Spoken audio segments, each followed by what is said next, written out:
and welcome to another episode of the South Tip Arts Podcast. Well, a little later on I'll be speaking to Anne-Marie O'Donnell, who is the chairperson of Cashel Arts Festival. Cashel Arts Festival runs from the 19th to the 22nd of September, and their programme is bursting with events. We have some programmes here at the Arts Centre if you'd like to pop in and collect one, or you can have a look at www.cashelartsfest.com and download the digital programme. But first, in our upstairs gallery until the end of the month, artist Michaela has been a teacher of art for 20-something years, but in the last number of years has come back to her own work, and that work is currently on display in our upstairs gallery. Her exhibition, entitled Country Life, runs until the end of this month and is packed with colour and fun and well worth a visit if you're in Clonmel. Michaela spoke to me during the installation of her paintings and told me about how she got back into making her own work. So Michaela, welcome Thanks to the Arts much. Centre. Thank you. I just had a quick look at your stuff on the wall, and the first thing that strikes me about it is colour. Yes, Yeah. I love colour. Yeah. Lots of it. Yeah. Vibrancy. Puts Good. me in good form, you know. Yeah. And I believe that you're a teacher of art as well. I am, yeah. I'm teaching in St. Angela's Secondary School, Ursuline, Okay. in Waterford. I've been there now for 27 years. Oh my goodness, that's And a I long love time. it there, you know. Yeah. And there's a great staff. The kids are amazing. The girls, you know, 99.9% of them. And it's a very sort of arty school, you know. Yeah. And I suppose the principal there would promote the arts, you know, and encourage the arts, both with the teachers and the students, which I think is great. We you know? love places like that. Yeah, we love 'cause- places like that. Yeah, I do. She just gave me a commission there actually the other day, our principal, you know. She wants me to do a painting for the Sacred Heart Church in Waterford. Okay. Because it's the 50th anniversary, Oh, right, and the okay. school is going to present it to the very parish, you know, so Oh yeah, that'd be that'll lovely. just tell you how much she likes the arts, you know, so, Yeah, which is that- great. That's excellent. And to be working full time as an art teacher, and also to be able to, cause you've got a lot of work out there. Yeah. To be able to accomplish, you know, a lot of work Yeah. on your own time as well. That must be really kind of inspiring for the students. Well, I'll tell you now, it's only, I suppose, the last 4 years I got back into painting myself again because I got married and I had a child to rear. Yeah. He's just gone into 6th year now. He's going to do his Leaving Cert this year. Wow, big And year. yeah, it's really only in the last 4 years then I just decided... I always kept my hand in the arts, if you know what I mean, and went to exhibitions and, you know, was always interested in other art around, you know, Waterford City, Kilkenny, you know, I would have come in here lots of times. So I just decided about 4 years ago, I said I might try painting again, you know. And once I started, I couldn't stop. Then I got involved with the Clancy Festival in Carrick-on-Shore, and there's a Tudor Artisan Hub in Carrick-on-Shore. Linda Fahey was very welcoming to me to go, you know, exhibit my work in there as well. So, so it just kind of happened by accident. It's great. And I love it. I just find it so relaxing. It's almost like a form of therapy for me now. You know, if you're stressed, Absolutely. I totally forget about everything when I'm painting. It just totally absorbs me. You know, In the last few weeks I've spoken to a few painters just Yeah. for this in a row, and it's really making me want to go back and paint. It's just wonderful, Yeah. wonderful. Yes, just to release, and I just Absolutely, really love it. You know, all my worries disappear when I'm painting. Oh, that's fantastic. It's therapy, isn't it? Absolutely. And another thing that's come across to me, talking to different people who are women and artists as well, is the whole issue surrounding children, and the fact that you kind of almost, it does go to one side, or for a lot of people it does. Yeah, like it does. It's very hard to... Oh, well, it's very hard to sort of do everything. You know, when I was teaching full-time, and when George, my son, was small, it's just not possible. Yeah. When you have a husband as well, you know. But it's only now sort of starting to get really back into it seriously again, you know. So, your subjects... Yeah, well, initially, when I started off, initially I was interested in anything that was vintage. And I started doing still life, kind of sort of old, antique-y, you know, things that I liked, that appealed to me. Yeah. And that sort of I had in my house, and I put them together, set them up as a still life. And lots of these objects were based on country life, you know, and what you would see in a country house, because I suppose at home in my house we've lots of old worldly things, and I find them just charming to look at sometimes. And I thought they'd look great painted. And then there was another lady, Fran Norris, you know, she's unfortunately passed away now.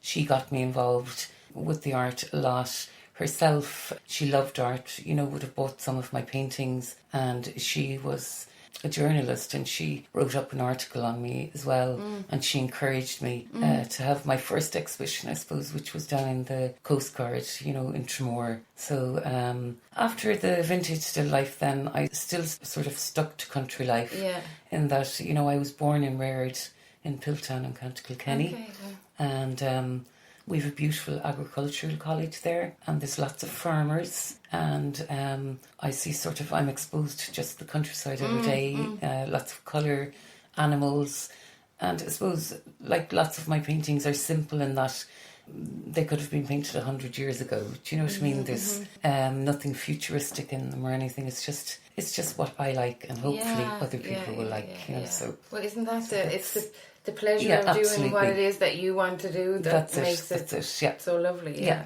There is really good colour in them. Like I really do. You got a vibe. I appreciate. And you certainly have got your own style. I mean, I think it'd probably be recognisable to anybody who knew your stuff. While you were talking about the still lifes, I was thinking, a great idea, because it's something that you could set up pretty easily and be able to kind of walk away from but come back to. And with thinking about painting now, from speaking to all these painters, where do I start? What would I paint, you know? Well, my advice is just to paint what you like. If you like colour, sort of, you know, it's just whatever appeals to you. And I think, I suppose, to try and get your personality through your work. I suppose later on then you start thinking maybe about what, you know, when you start selling work, what other people might like, you know. Would the drawing element be important to you? Yeah, it is. I mean, I love drawing. I suppose initially, again, when I started off, I would have started working with pencils and graphite a couple of years ago, you know, and then I started getting commissions to do portraits of people. And then I moved to Prismacolor pencils and polychromo pencils. You know, they're amazing. You get brilliant effect with them. And from that then into the paint. But I think drawing is very important. Well, you must be a huge advocate for that, because I mean you're teaching it. So I think it's the foundation of everything. In art. You know, a lot of that can be lost now, which is a pity. You know. And is it fair to say that the second level curriculum is? Like it's a long time since I was in school. I know, it's totally different now. Is drawing so important? Well, I think drawing is still very important, but a lot of the creativity. And has it expanded into the kind of new media stuff? Oh, absolutely. I mean, you know, I would do sort of everything from drawing. We work into painting. We do block printing. We do clay. You know, for senior students, we do calligraphy. And it's got, you know, fabric printing. It's very different when you and I were in school, I can assure you. I think the children now have, I suppose, a greater variety, and the experimentation is just so important. And they don't do the Leaving Cert anymore like we did now. You know, they have a new course. Oh, right. And it's all done in class time in a booklet. Yeah, I was... in a number of 10 weeks. Happened to be in the Loretto when they did the transition exhibition. Yeah. Excellent. Yeah. But I saw them all with their books. Yeah, it's totally different. At the end of the class, it just seemed really wow. It's a great idea because I suppose they're enthusiastic when they come into class. They know they haven't time to be looking around them. It is on a time limit, and you know they enjoy it. They work away on it, happily. And would they do any digital type stuff, or like? Well, they do have computers in school now, and I suppose I would encourage them to take photographs on their phones, you know, on their iPhones. But there's so much you can do. Absolutely loads, but they tend to do that with another teacher. Her name is Miss Gleason, and they do digital art. Oh, right, okay. Which is great, you know. So that's kind of almost a separate subject. Oh, a different subject. They're all doing it now in fourth year, which is great. They might teach me a thing or two about that. Wouldn't it be interesting? Get me into the modern age, So that's it. It has to be done. Absolutely. It has its benefits in so many ways, but then in other ways it's... Yeah, but we take the bits we want, I suppose, cherry pick the nice bits from it. And then. So, Michaela, would you say that you sell quite a bit of your work. I do. I mean, at the Clancy Festival this year, I would have sold, 4 or 5 paintings. Then the staff where I work are great. I had an exhibition in the Coast Guard, and I mean, I sold a lot of paintings that night, thanks to all my friends and so on. That's fantastic. And also in the Hub in Carrick on Shore, Linda Fahey would sell a lot of work place, for me as well. Yeah, she's great, absolutely. So a lot of it is new work, to be honest. It's probably over 2 years worth, but a lot of it is new work because I had 3 months off for the summer, and I planned, to get a good amount of work done. Not all of it. No, not all of it. My goodness. I'd say I got about 7 paintings done during the summer. Yeah, that's really which is a lot for me now. Yeah, so productive. Yeah, I worked.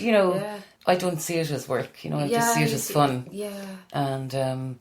Just have my cup of coffee in my hand, and it's just the freedom, Yeah. And I must say, my husband, is fantastic, and my son. Sure, I'd be lost without the two of them. Yeah. Sure, I have the house destroyed now with bits of paint everywhere, but all is forgiven, hopefully. I'm sure they wouldn't have it. No, they're great encouragement, fantastic. Yeah. So it all helps.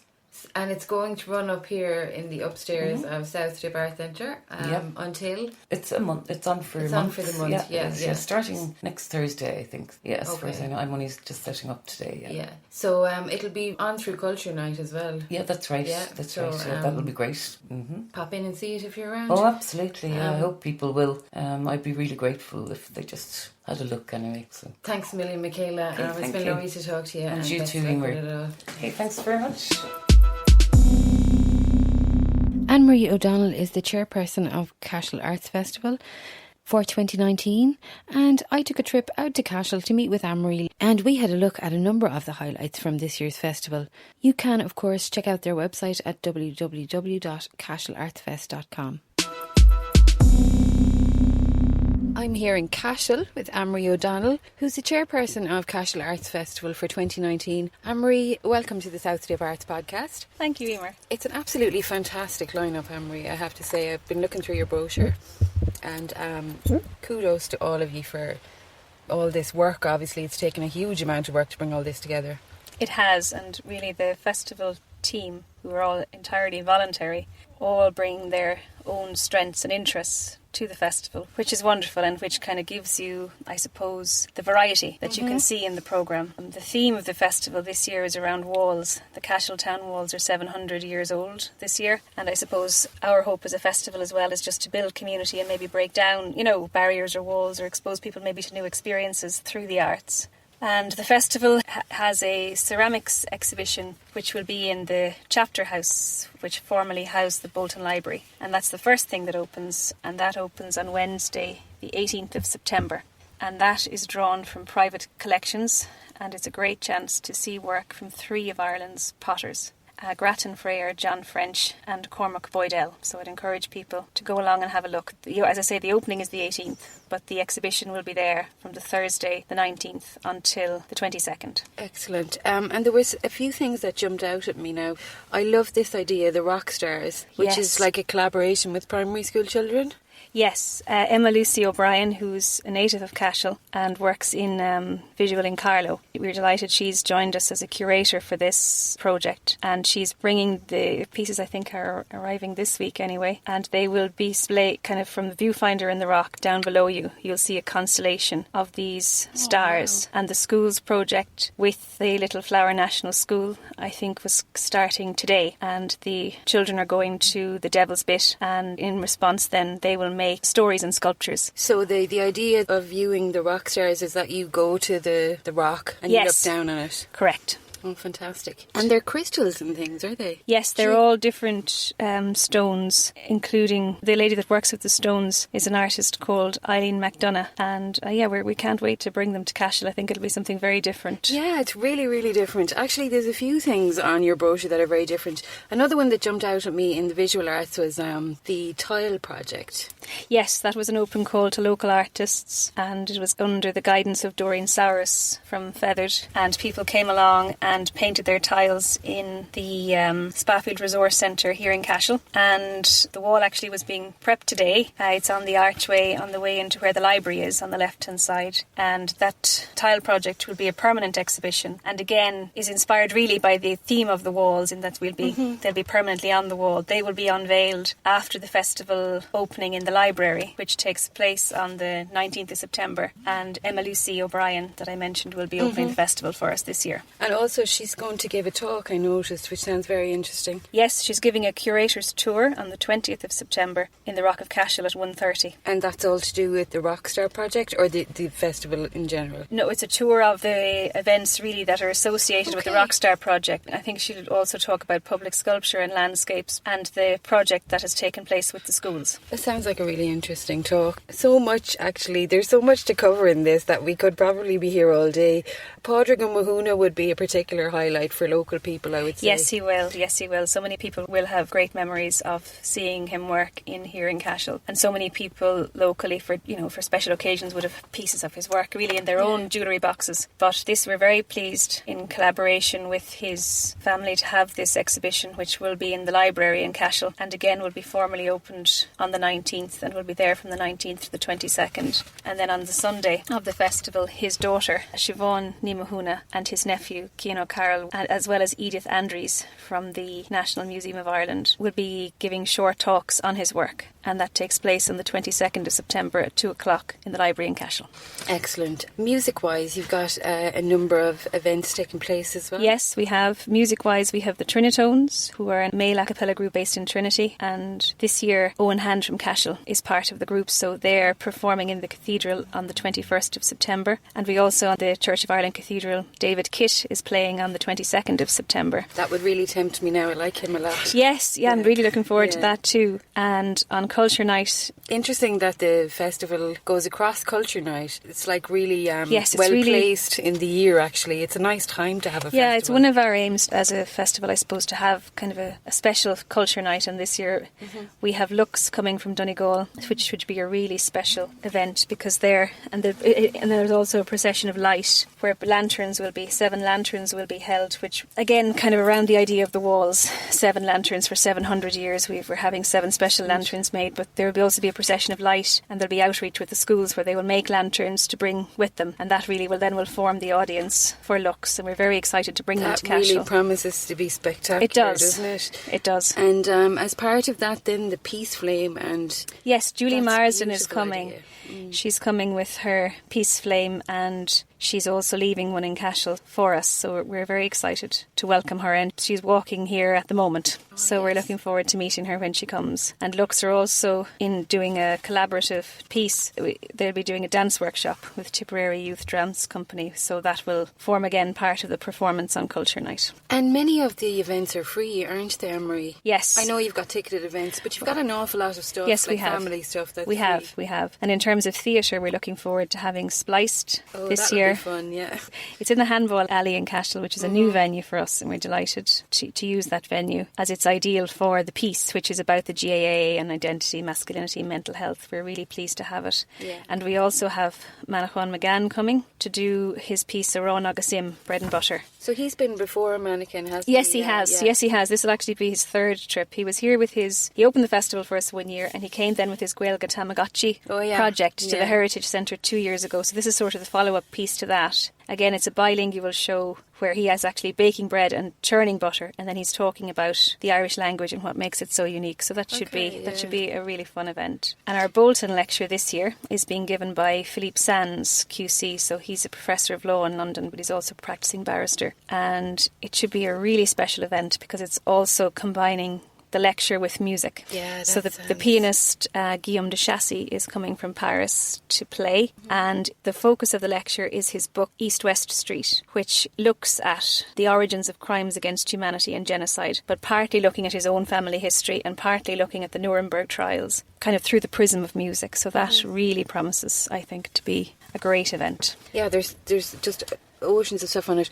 One last thing I just want to highlight is the time-lapse, the vocal time-lapse. That's just a really innovative kind of an idea, isn't it? Yes, the time lapse should work very well, and we're very excited because we're using Horabi for the first time as part of it. So the idea of the time lapse really is it's a series of moments, and we're loosely following the idea of the monks' prayers throughout the day. So it starts with matins and finishes with compline after the trinitones. And the idea is vocally, it's sort of like a rainbow. Starts with a single voice, moves its way up towards a choir, and back to a single voice at the end. So you're sort of following the arc of a day. Yes. So each performance is just about 5 to 10 minutes long, with the idea, the music is not necessarily ecclesiastical at all, but it's following the idea of sort of taking a moment in the way that you might if you're saying a prayer at a certain point of the day and then going back to your day. So we're hoping that will be a success. We also will have... will that be recorded, Anne-Marie? That would be a lovely time lapse after the fact. But I think some of it will certainly will be recorded by photography and hopefully some video clips as well, because I think it will be special. And there's a family day on Saturday with craftspeople and Taste of Cashel taking place again. And we have some poets then coming to the Rock on Sunday, and they are doing a poets tour of the Rock, so they're going to read poetry on heritage. And this is a 2-year project. The idea is they come back and write, having written a piece in response to their experience at the Rock. So that's Thomas McCarthy, Rachel Hegarty, Mark Grenier and Grace Wells are all coming to us. And for children as well, there's a pottery workshop on Sunday and a family puppet show taking place as well. So hopefully there'll be something to appeal to everybody. It certainly looks like there's something for everybody on it. It really does. If people want to have a proper look at your brochure, the best way to do it is through www.cashelartsfest.com, exactly. And we're also on Facebook and Twitter at Cashel Arts Fest. The brochures should be making their way out to all the outlying towns this week around Cashel. Well, if you'd like to drop them into the Art Centre in Clonmel, we'll certainly pass them on. Oh, thank you very much. Yes, we'll organise that. Yeah, look, congratulations, Anne-Marie. It looks like an absolutely fantastic lineup this year. So best of luck to everybody with it. And I'll definitely be out over the course of the weekend. So I look forward to seeing you. Thank you very much. Thanks. If you'd like to get in touch with the podcast, the email address is southtippartspodcast@gmail.com. That's southtippartspodcast@gmail.com. We're always delighted to hear from you, and we would appreciate very much your feedback, as well as your likes and shares. Well, that's it for another episode of the South Tip Arts Podcast. Don't forget the exhibition in our main gallery, which is Bernadette Kiley's Tell Me About Your Mother, featuring the two travellers. Runs until September 21st and features some smaller intimate works by Bernadette, including drawings, paintings, photographs and poetry with reference objects. The exhibition deals with the passing of Bernadette's mother and is infused with places, objects and memories from her childhood. It's a beautiful, evocative show and well worth a visit if you are in the area. The gallery is open from 10 to 5 p.m. Monday to Saturday, and admission is free, so no excuses. Speak to you next week.